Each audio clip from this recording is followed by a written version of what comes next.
You are listening to The Evidence Locker. Our cases have been researched using open source and archived materials. It deals with true crimes and real people. Some parts are graphic in nature, and listener discretion is advised. Each episode is produced with the utmost respect to the victims, their families, and loved ones. Christa was scared and alone in the dark bunker where her captor kept her.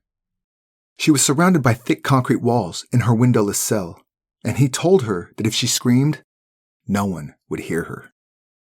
So it was no use trying to call for help. One yellow light bulb was the only source of light. Her captor brought her food, some coffee and bread rolls, sometimes an apple. She usually hid the core under the mattress of the metal fold-up bed where she spent most of her time. She wasn't sure why she did this, perhaps to leave a trail.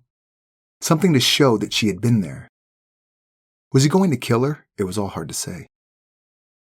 Sometimes, the man with the icy blue eyes was kind and calm. But then he'd change. She never knew what set him off. He had shown her Polaroid pictures of another woman inside his bunker, tied up and injured. It was clear that she had suffered severe torture. She was naked, hanging from a hook with her legs spread open. The man threatened to do the same to her if she didn't follow his instructions. Christa knew he had called her grown son and her boyfriend with a ransom demand, and she could only hope that everything would go according to plan. Christa was not the kidnapper's first victim, but fortunately, she was the last.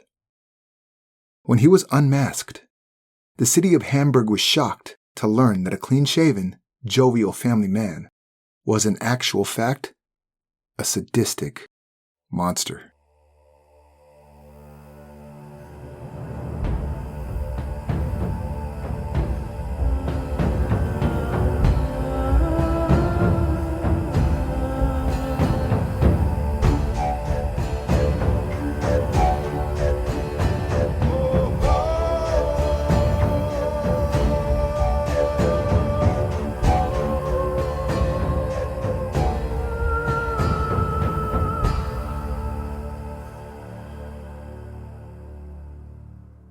In March 1986, Master Furrier Kurt Klosser and his 61-year-old wife Hilda had just returned from a wonderful holiday in Fuerteventura. Things were going well, or so it seemed.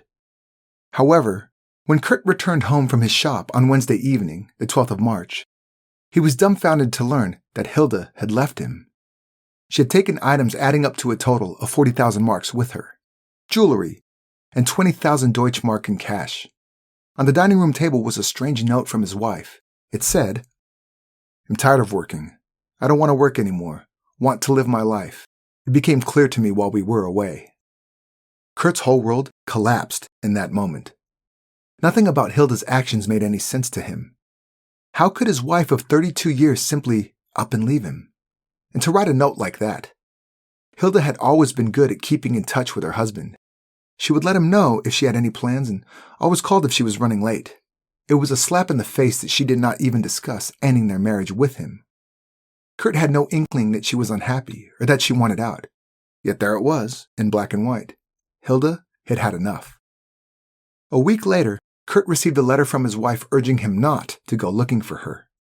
She reiterated that she never wanted to see him again and suggested he move on with his life. This is what she said. "Lieber Kurti, for years I've begged you to give up the shop or to sell it, but you're always looking for new excuses to be with your furs. This became clear to me when we were on vacation. Only 14 days of beautifully warm weather is not enough for me. I cannot and will not work any longer. I'll give you one last chance to behave like a man. Don't go running to the police, because they won't know where I am either. I am not a missing person. If you tell everyone about my disappearance, you'll never see me again. Please stay calm and think about things. If you can hold it together, maybe you'll have me and my belongings back home someday." Kurt was puzzled and wondered if Hilda was experiencing a breakdown, because this didn't sound like something she would write. Sure, it was written in her recognizable handwriting, but that was all. Everything that occurred in relation to her disappearance was completely out of character for her. She had also written her sister a letter, imploring her to be calm and to never go looking for her. The emergency cash Kurt kept at home was hidden behind a vanity in the bathroom. The entire cabinet had been ripped out of the wall, and all the cash was gone. He could not imagine that Hilda would have done something like that. For 2 months he heard nothing from his estranged wife. Then, in May 1986, a postcard came from the Spanish island of Tenerife. "I am doing well. Don't worry about me. I can finally laugh again. Greetings from Donald and Hilda." Donald was Hilda's beloved dachshund. Despite the nonchalant message, Kurt refused to believe his wife was acting of her own free will. He searched for her everywhere in Hamburg and even went to Tenerife, but there was no sign of her. On the 8th of September, 6 months after she vanished, he finally reported her missing to police. The peltmonger told them the entire story and showed them the letters. The police did not think Hilda was in trouble and thought Kurt was a lovelorn husband who could not accept the fact that his wife had walked out on him.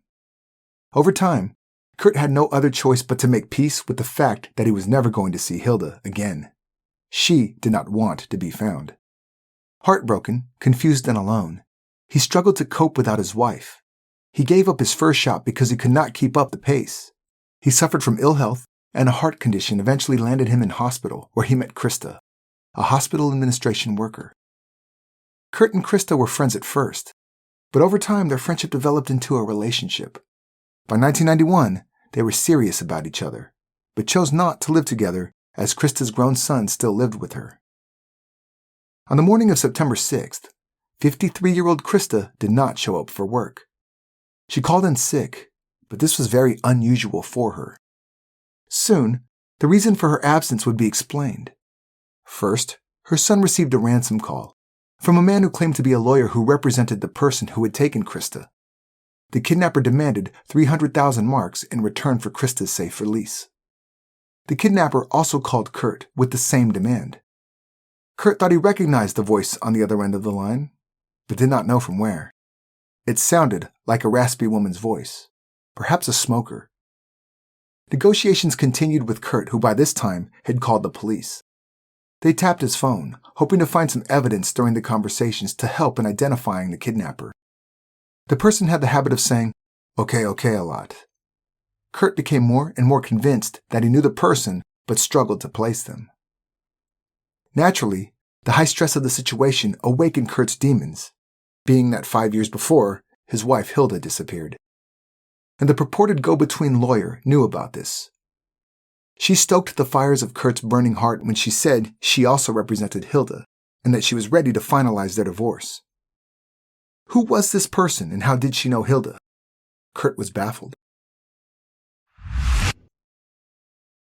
On the 13th of September, while Kurt and Christa's son were still scrambling to gather the funds together to pay the ransom, Kurt received a welcome phone call from the police. Christa's captor aborted the plan and had released her. She was safe at the Langenhorn police station. Christa did not have any major injuries and assured police that her kidnapper did not sexually assault her. Then she told them what had happened. Christa was about to leave home for work the Friday morning that she was taken, when a man appeared next to her car, as if from nowhere. He poked what she thought was a gun into her ribs, and she complied. It was later established that the man had used a stun gun. He blindfolded her and commanded her to scoot over to the passenger seat. He then took her place behind the steering wheel, and they drove around the city for a while. Christa had no idea where they were going. Sometime later, they arrived at a building. She thought it was the man's house, as she was aware of suburban neighborhood sounds. He forced her inside and took her to a cellar downstairs. The room was a small windowless cube with one yellow light, and Christa was left, handcuffed to a metal bed frame. The kidnapper told her that she would be freed if she did as she was instructed. He brought her a telephone and forced her to call the hospital where she worked to take a sick day. Then, the man made her write several letters to both her son and her boyfriend, Kurt Kloser. She was left alone in the concrete room all night, and the next morning the man brought her some bread and coffee. He said to her, "I'm a good kidnapper. I'll help you to get out of here. I'm a good kidnapper, believe me." He seemed to love the sound of his own voice and told Christa many stories. He also told her that the South American organ trafficking mafia was behind her kidnapping. Personally, he was not a bad guy. He was simply their man in Germany. an agent of sorts. It didn't take Christa long to realize that her captor was a volatile man. He could be nice and talk about scuba diving in South America the one moment, but the next, he turned dark and threatened her. He showed her Polaroid pictures of his previous victim, a handcuffed woman who had clearly been tortured. The man warned Christa that she would suffer the same fate if her partner did not come through with the ransom money. Fortunately for Christa, her kidnapper's plan was derailed when his family returned home unexpectedly, and he had to be more discreet about the woman he was keeping captive in the bunker downstairs. He broke the globe and told his wife and daughter that they shouldn't go downstairs, as it was too dark and he didn't want them to get injured climbing down the stairs. Christa was scared and thought he was going to kill her for sure. But the kidnapper was unpredictable. Besides being fickle and sometimes aggressive, he had a bizarre obsession with astrology. No decision was made before consulting his horoscope. So when the stars predicted that things were not looking good for him, he decided it would be best to set his victim free. Late on the night of the 13th of September, he released her somewhere in Hamburg, and Christa made her way to the nearest police station, where she arrived shortly before midnight. Christa was traumatized, and investigators found her behavior suspicious. She cried and appeared to be exhausted, and then she would suddenly calm down and continue the interview. At first, they considered the possibility that Christa had somehow staged her own kidnapping to extort money from Kurt, but there was no evidence to prove this. When Kurt Kloser heard that Christa was held in a concrete bunker, he recalled something that broke the case wide open. He knew a man who had built a nuclear bunker in the basement of a house a couple of years before. The man was Lutz Reinstrom. He had done his internship with Kurt in 1972, learning the trade of skinning animals and preparing fur. During his master furrier's exam, Kurt had caught the young Reinstrom cheating. He tried to pass off a completed fur as his own work. Because Kurt had busted Reinstrom, he was not allowed to complete his qualification at that time. Could this be motive enough to take Kurt's partner hostage almost 2 decades later?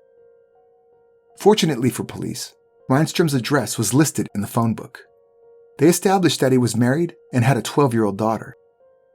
Investigators also confirmed that the last phone call made to Kurt Kloser came from a payphone in Herzogtum, Lauenburg, where Reinstrom owned a weekend home. Police arrested him in front of his duplex townhouse in Dompfaffenweg in Rahlstedt, Hamburg, on the 17th of December, 1991. As soon as he opened his mouth to speak, investigators knew they had their guy. His voice was high-pitched, and he could easily have been mistaken for a woman. This is what had confused Kurt during the ransom phone calls. He was racking his brain trying to place the woman's voice, when in fact, it was a man. Police set out to build their case against Reinstrom. This seemingly friendly man clearly had a dark side. Who was he? Lutz Reinstrom was born in post-war Germany on the 29th of March, 1948, in Sassnitz on the island of Rügen in northeast Germany. Lutz was born into his mother's second marriage, and he had a half-brother and sister. His parents divorced when he was 5, and the following year he moved to Hamburg with his mother and sister. His older brother chose to stay behind in the DDR. Lutz's sister described him as a mama's boy, who hid behind his mother's skirts. His mother was a strict disciplinarian, and Lutz always did whatever he could to please her. A firm follower of astrology, his mother often told her son what had been predicted for his future. She was a determined woman who was set on creating a new life for herself and her children. In 1956, she was in a position to open her own store selling fur coats. Lutz dropped out of high school, and in 1963, he began training as a furrier so he could take over his family's peltmonger business one day. He struggled to make it through the master's qualification for many years. He did his internship under Master Furrier Kurt Kloser's supervision, but never completed the course. Sweeping that under the rug, Lutz started working at his mother's store in 1973. He managed the shop for 3 years under the ever-watchful eye of his mother. Feeling that he needed more adventure in his life, the young Lutz Reinstrom moved to Costa Rica, hoping to find treasure. He soon realized his folly and returned to Hamburg. He would pine for Latin America for the rest of his life. Lutz married a tax consultant in 1975, and in 1980 their daughter was born. The names of his wife and daughter have never been released, and we will respect their privacy. Behind closed doors, things were not great. Lutz's mother was very involved in his marriage and often came between him and his wife, causing friction. Eventually, their marriage broke down, but they decided to stay together for the sake of their daughter.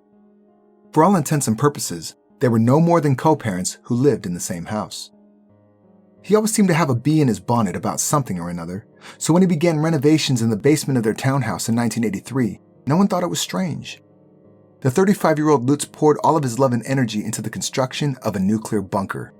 When it was all done, he even invited the mayor of Hamburg and other distinguished guests to view his unique crypt and offered champagne and snacks to mark the occasion. Fur was going out of fashion at a rapid rate, as animal rights groups took up arms against the industry. Eventually, in 1989, Lutz sold the Reinstrom family business of 30 years. Lutz Reinstrom's neighbors thought he was a respectable family man and had nothing but good things to say about him. He was very active at the local swimming club and often invited fellow members to his summer house in Basel Bay, Lauenburg, about a 45-minute drive southeast of Hamburg. It was a short distance from the city, so guests would spend their summer weekends having barbecues and drinks with Lutz Reinstrom. He loved entertaining people and was known to be a good storyteller. A longtime friend recalled how much fun it was hanging with Lutz. We had many parties, barbecued in his garden or fried fish. We were a real neat clique. It was never boring when Lutz was there. He loved telling stories. He was really good at it. We even vacationed together in Mallorca. He took his wife and daughter, and I had my son with me. It was very pleasant. Nothing about Lutz Reinstrom raised any red flags that would warn people about the sinister activities that was going on inside his cellar. The purpose-built bunker had 80-centimeter thick concrete walls, and a soundproof door separated it from the rest of the house. He later admitted during an interview with police that it was his fantasies of sadomasochism that drove him to build the bunker. Outside the basement, Reinstrom was the likable suburban family man. However, his dark fantasies had gotten the better of him. In September 1991, Reinstrom's wife went away to Zult for a seminar, while Reinstrom stayed in Hamburg. He bided his time and waited for the right moment to snatch his next victim, Christa. Reinstrom's extortion plan was thwarted when his wife returned home from her holiday earlier than planned. And because of his astrology forecast, he decided to pull the plug and let Christa go. Thanks to Christa's testimony, police were able to charge Reinstrom with kidnapping and torture. In court, he was also questioned about the Polaroid photos he had shown Christa. Did he have other victims? Reinstrom claimed that the photos were of a sexual partner. They were only playing, that's all. However, he was unable to name the woman in the photo. During the trial, an elderly woman approached detectives on Reinstrom's case. She had read about his arrest in a newspaper on Mother's Day 1992 and saw that as a sign, urging her to come forward. She told investigators about her daughter Annegret B's disappearance 2 years earlier. Annegret knew Reinstrom through her ex-husband, and the mother thought there were similarities to Christa's case, especially the strange letters she had received from her daughter. Detectives had a second look at Annegret's case. She left in October 1988, and there were indeed strong parallels between her disappearance and Christa's kidnapping.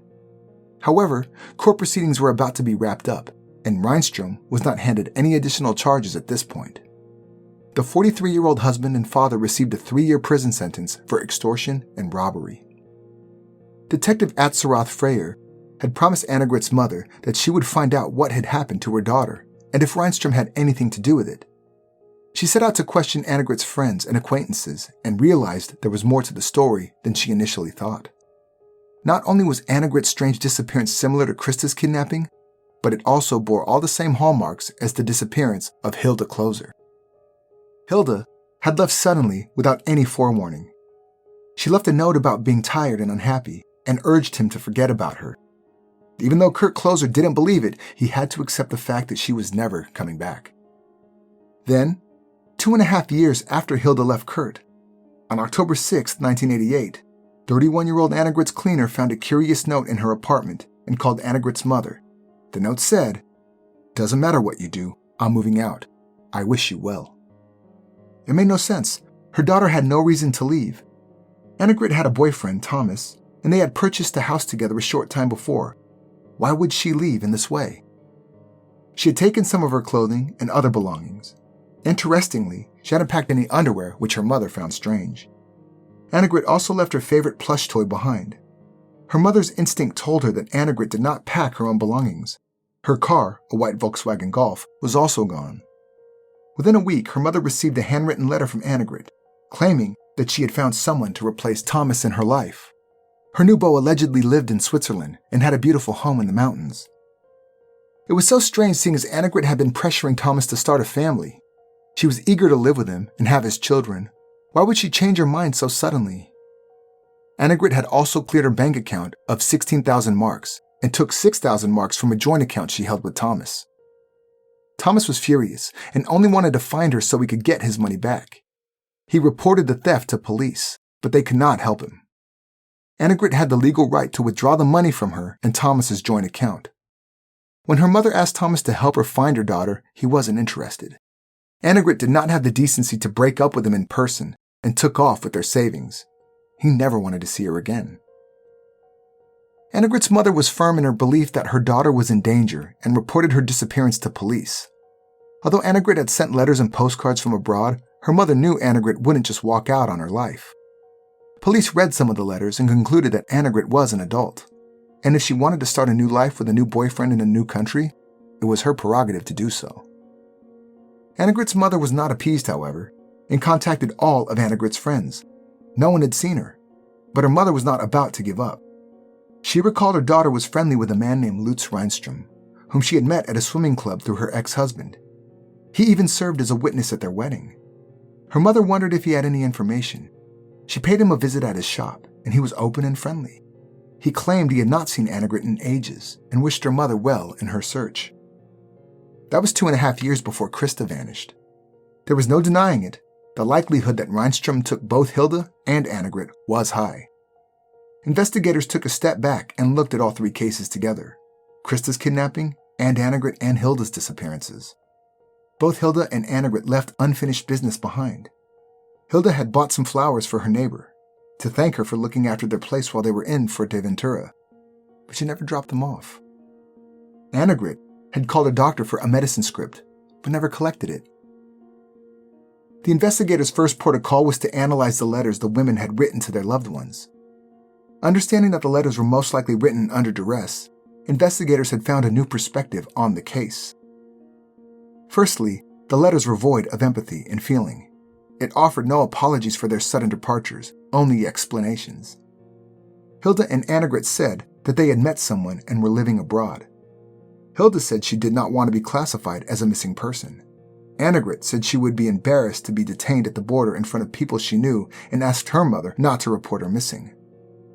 Both had made similar punctuation errors in their letters, for instance, using commas in the middle of phrases. Although their letters were written by them, a handwriting expert confirmed this. They did not use their own words. It was not how they would have expressed themselves normally. Were these errors and random words hidden cries for help within the messages? A Christmas card from Annegret to her brother read like a simple account of her time in Switzerland. However, forensic scientists noticed that some letters were slightly bolder than the rest. And when they strung those letters together, it spelled Lutz Hilf, clearly suggesting Lutz Reinstrom together with the word help. On September 15th, 1992, with a warrant in hand, a forensic team showed up at Reinstrom's townhouse in Hamburg, as well as his weekend property in Basadow. They found some items belonging to Hilda and Annegret, and confronted Reinstrom with the evidence. He admitted that Annegret had been with him, but claimed that it was for sadomasochistic roleplay and consensual sex. Referring to Hilda, he said that he did not do anything to, quote, the old lady, unquote. When investigators told Reinstrom that they had discovered Annegret's portable radio in the basement of his weekend home, his smooth and dismissive behavior was suddenly gone. He suffered an asthma attack and needed assistance before he could continue the interview. That's when investigators knew they were on the right track. Reinstrom gathered himself and spun the same story about the South American organ mafia that he had told Christa. According to Reinstrom, he only acted on the orders of a larger criminal organization. The story was far-fetched, and police did not believe a word of it. They also made it clear they did not believe Annegret met up with him for sex. They interviewed everyone who ever had any ties to the prime suspect and learned that he was a seasoned swindler. In 1986, there was a fire in the Reinstrom fur shop, causing thousands of marks worth of damage. Some people wondered if insurance fraud inspired the fire. However, that can never be proven. Reinstrom also reported a theft in his own home, which eventuated in an insurance claim. With Reinstrom's past under the magnifying glass, police became convinced the insurance claims were all fraudulent. Then he moved on to bigger cons. While taking a Spanish language course, he became romantically involved with his Chilean teacher, Mercedes R. Before long, they had a joint bank account. The woman was the main contributor to the funds, but she didn't mind. They were saving up to go back to her home country of Chile. But Reinstrom was only using Mercedes. Another woman, Birgit J., also fell for Reinstrom and said she was taken in by his blue eyes. Together, they also planned on starting a new life together in South America, this time Costa Rica. Birgit sold all her assets and was excited about the fresh start. Reinstrom had told her about his luxury villa near San Jose and felt she would love it. He assured her he was involved in a couple of businesses, so she would not have to worry about money once they were there. Although Reinstrom was married at the time, he convinced the women that it was over between him and his wife. He assured them the divorce was a mere formality. All that was left to do was the paperwork. He had confessed to a close friend that he was planning on killing his wealthy girlfriend once they were in Costa Rica. He was going to make it look like an accident.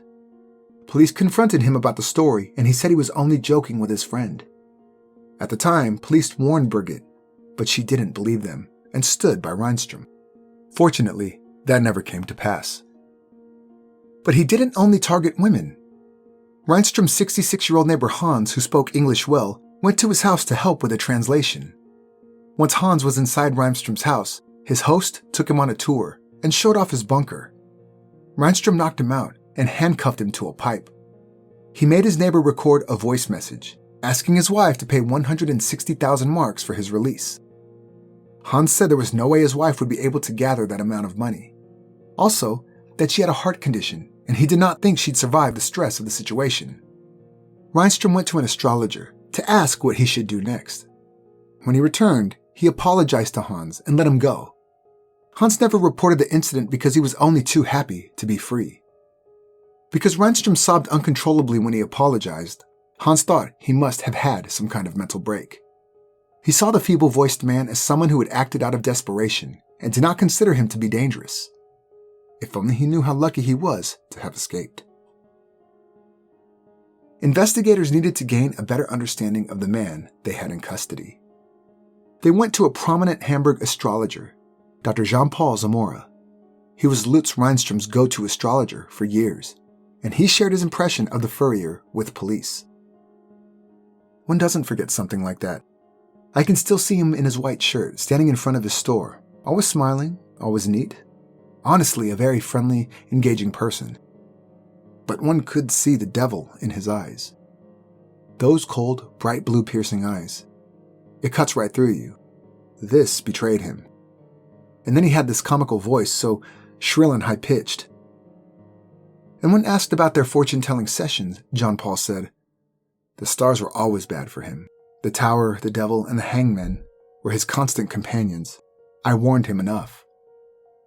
The astrologer was also able to give an insight into Reinstrom's closest relationships.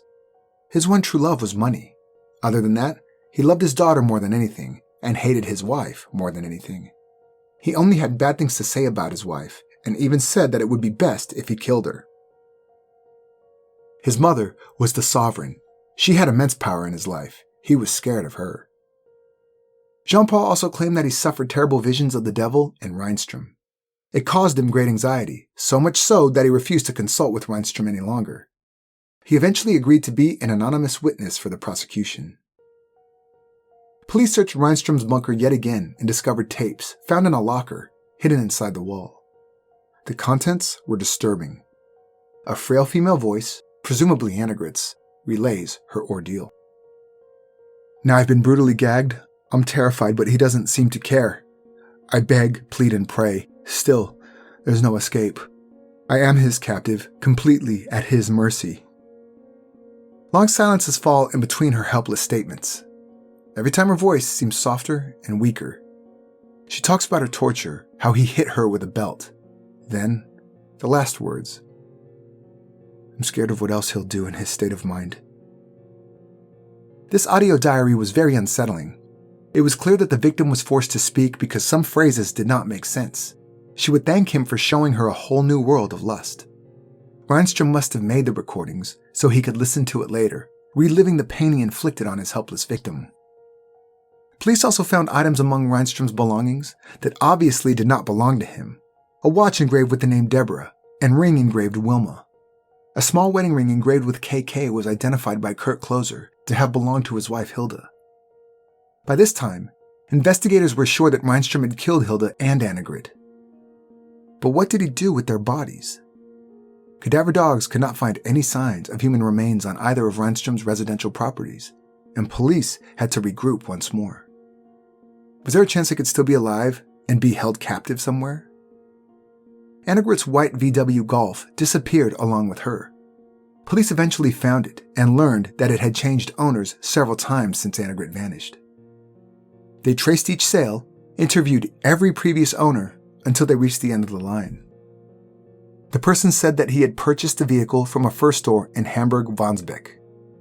The previous owner picked Lutz Reinstrom out of a photo lineup, identifying him as the man who had sold him Annegret's Golf.